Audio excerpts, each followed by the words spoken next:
그다음 우리 경상북도는 이 동북아, 일본, 중국, 러시아 이 동북아를 중심으로 문화 경제 교류를 확대해 왔습니다. 그러나 이제 이 동남아, 태국과 말레이시아, 인도는 소위 말하는 미래의 개척지입니다. 따라서 이 동남아 지역과에도 더욱더 유대를 강화해서 경제와 문화 행정 교류를 확대해서 우리 도정의 세계화를 더욱더 박차를 가야겠다 하는 것을 느꼈습니다. 더 이상의 국내 수요는 기대하지 않는 편이 나으리라. 이제 그들에게는 수출만이 살 길이었다. 새로운 시장을 개척하는 데는 이의익은 경북도지사가 앞장을 섰다. 지난해 중국을 방문한 데 이어 올해는 동아시아로 진출할 계획이다. 태국, 말레이시아, 인도 등을 대상으로 한 동아시아 시장 개척단에는 16개 업체 대표 22명도 함께했다. 섬유와 철강, 자동차 부품, 전기 지원자 그리고 기계리, 참가 기업만큼이나 종류도 다양하다. 이제 도지사의 세일즈 외교가 시작된 것이다. 10월 10일부터 19일까지 9박 10일간의 일정으로 떠나는 동아시아 시장 개척의 길. 결코 쉽지는 않으리라. 그 첫 발을 내딛는 도지사의 얼굴에는 수많은 생각의 흔적이 역력하다. 민선자치장이 된 지도 어언 1년 6개월. 지역민을 위한 복지 행정은 튼튼한 지역 경제로부터 출발한다. 그리고 바로 지금 지역업체의 미래는 자신의 양어깨에 걸려 있는 것이다.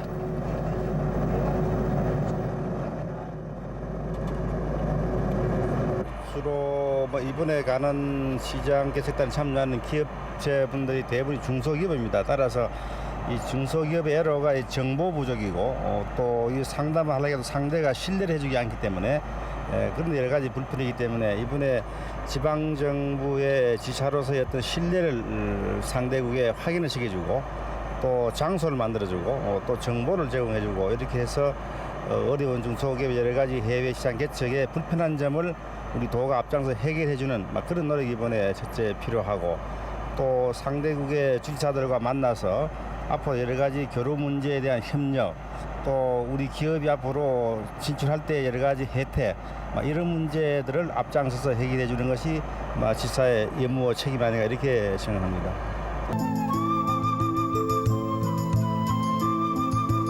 태국은 한반도의 2.3배 넓이다.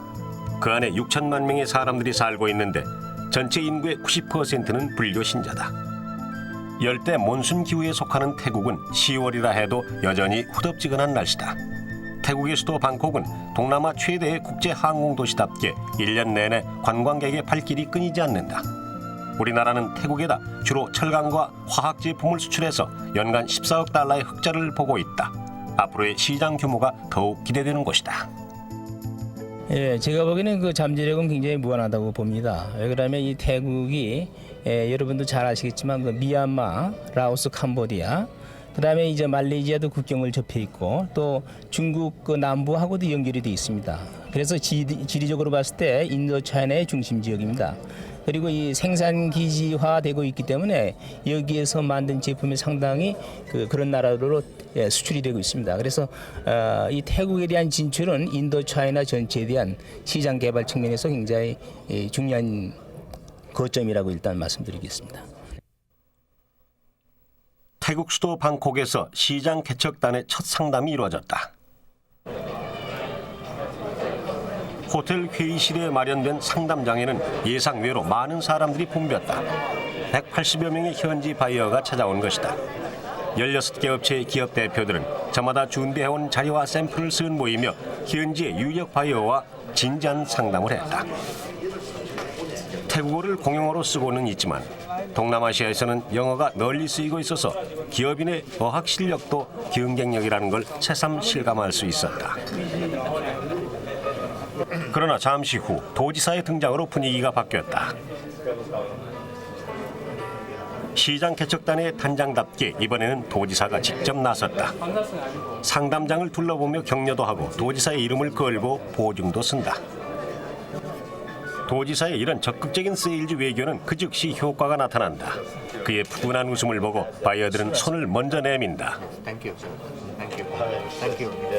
마침내 경북 통상이 대수학을 올렸다. 국내 유일의 수납식 의자 제조업체인 한독실업의 의뢰로 까다롭기로 소문난 싱가포르 바이어와 12,000석, 즉 130만 달러어치 수출 계약을 체결했다.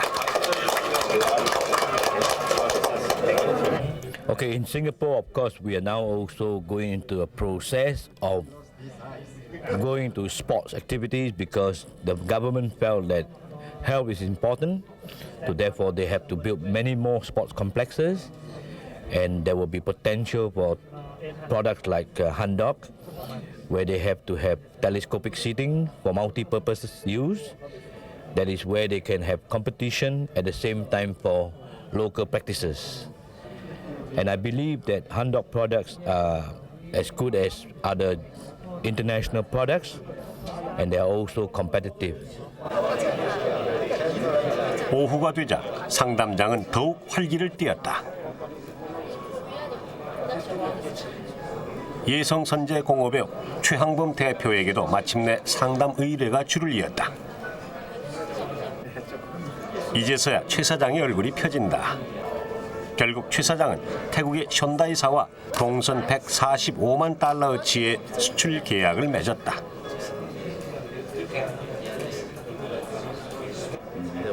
동성 플랜트의 정견식 대표도 기대 이상이었다. 이미 베트남에서 인정받은 터라 더욱더 자신감이 생겼다. 가격과 품질 면에서 영국, 대만 제품보다 한 수 위라는 평가를 받았다. 첫 방문지 태국은 성공적이었다. 전체 목표의 65%를 넘는 970여만 달러의 계약과 2,400만 달러의 상담 실적을 올린 데다 새롭게 얻은 자신감은 더없이 값진 성과였다. 예, 저희 정화산업은 오늘 태국 소재 96 프로젝스라는 회사와 상담을 했습니다. 이 회사는 건축 회사의 어떤 납품을 하는 회사인데 현재 태국 인근의 라오스나 미얀마나 이런 지역에 고급 호텔 공사를 하고 있습니다. 그들이 사우나를 많이 찾고 있었던 중인 것 같은데 다행히 저희 시계단이 이번에 옴으로 인해서 좋은 거래선을 만났습니다. 이분들과는 추가로 상담을 더 하기로 약속을 하고 또한 제품에 대한 관심이 너무 높기 때문에 다시 저희가 한국으로 돌아가는 시점에 맞춰서 저희 공장 소재지인 포항을 방문하고 현지 생산 시설이나 제품을 확인한 다음에 바로 계약을 하기로 그렇게 약속이 되어 있습니다. 상담이 진행되는 동안 이의근 경북도지사의 차는 방콕시청으로 향했다. 유명했던 잠농 전 방콕시장의 뒤를 이은 브리칫 라딱군 시장은 아시아의 미래를 짊어질 두 중심 도시로서 경북과 방콕시 두 지역에 대한 중요성을 얘기했다. 어려운 지역 경제라든지 태국의 여러 문제를 해결해 앞장서 이 지사는 한국 기업의 방콕 진출에 대해 시 당국의 적극적인 협조를 바란다고 말했고 방콕 시장 또한 우호적인 태도로 우리 기업의 방콕 진출을 당부하며 앞으로의 폭넓은 경제 교류를 기대한다고 했다. And the colleague in the province to come to the city of Bangkok, because what I believe, we are both believe that the central of the activity in the world in the area of economics cooperation as well as the social and cultural exchange. This is the area of the next century because the activity of trade has been focused in this area for some time. The cooperation that should be very close from the two countries and the two cities and the two provinces should be more and more emphasized. It's not just only two, but it will be the city in this Pacifics. 방콕 근교에는 8년 전 이곳에 진출한 한솔전자가 있다. 태국의 실제적인 투자 여건을 알아보기 위해 취재진은 한솔전자로 향했다. 카오디오의 튜너와 칼라 모니터를 주로 생산하는 주식회사 한솔전자는 지난 88년 태국에 진출한 후 현재 550명의 직원을 두고 있다. 최근에는 시장성이 더 좋은 칼라 모니터 생산에 주력하면서 미국과 유럽 등지에 수출하며 월 300만 달러 이상의 수익을 올리고 있다. 현지 진출 기업으로서는 매우 성공적인 경우다. 해가 갈수록 임금 인상률이 높아가지만 아직도 국내와 비교해 낮은 임금에다 값싼 공장 용지의 분양, 전자업체로서는 한번 도전해볼 만한 지역임을 한솔전자는 보여주고 있다.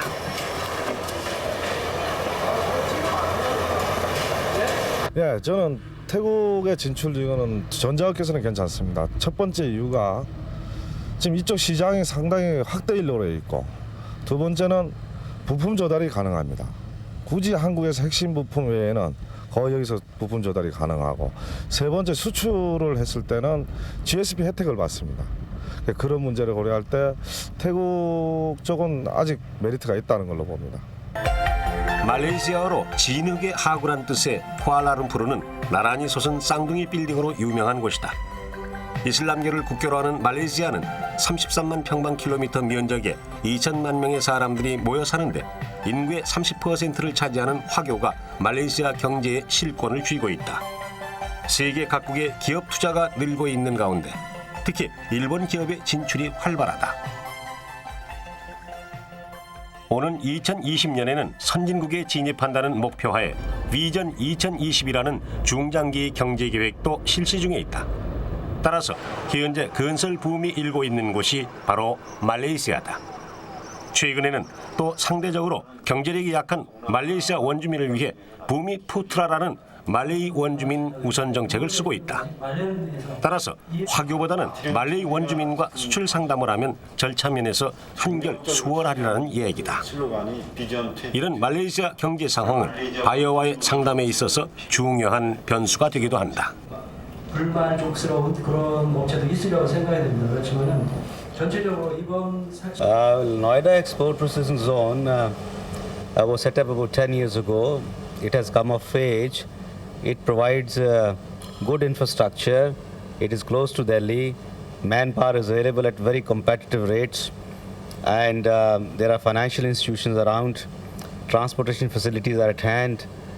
Telephone facilities are not a problem. And labor of all kinds, skilled, unskilled, highly sophisticated, all are available. Besides this, the Noida Export Zone offers to investors a lot of incentives. One, they can import all capital goods and raw materials without payment of duty. They can sell 25% of production in the domestic market. 5% of production can be sold as the rejects again in the domestic market. There is a 5-year tax holiday in a slab of 8 years. If they source any material from the domestic market, no excise duty is payable. Subcontracting can be allowed. The unit which is to be set up in the zone can be a joint venture, it can be a fully foreign owned unit, it can be a domestic unit, there is no limit. 이런 조건을 노려 노이다 공단에서 조금 떨어진 곳에는 대우자동차 현지 공장이 들어서 있다.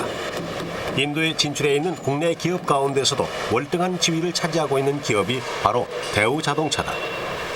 월 $50의 값싸고 풍부한 현지 노동력이 한국의 대우차를 만들고 있다. 대우 같은 대기업이 인도로 진출하게 되면 자동차 부품을 생산하는 국내 중소기업의 진출은 필연적이다.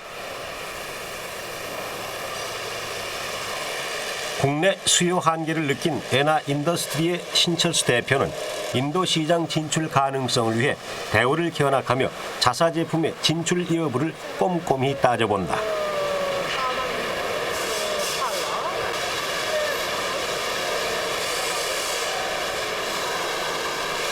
대우자동차 인도 공장에서 가장 인기 있는 모델은 한국에서는 고만고만한 시에로다. 하지만 인도에서는 시에로가 최고다.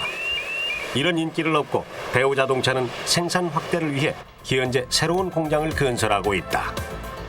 지금 우리 그 대우그룹은 중소기업과 동반 지출의 그 개념을 갖고 있습니다. 그래서 저희 대우 자동차만 해도 이쪽에 와가지고 한 20여 개 이상의 그 한국의 그 협력업체들이 나와 있고, 특히 그 대구 쪽에서는 그 동원산업이라든가 삼립산업이라든가 성산, 평화산업 이런 데들이 지금 합작회사를 만들어가지고 현재 납품을 하고 있습니다. 지금 한국의 중소기업들이 이쪽에 관심을 갖고 계신 분들이 있으면 저희가 이곳 인도의 중소기업들 그 관심 있는 업체들하고 연결을 시켜가지고 심지어 경영권까지도 우리 한국 업체가 확보할 수 있게끔 저희가 노력을 하고 있습니다.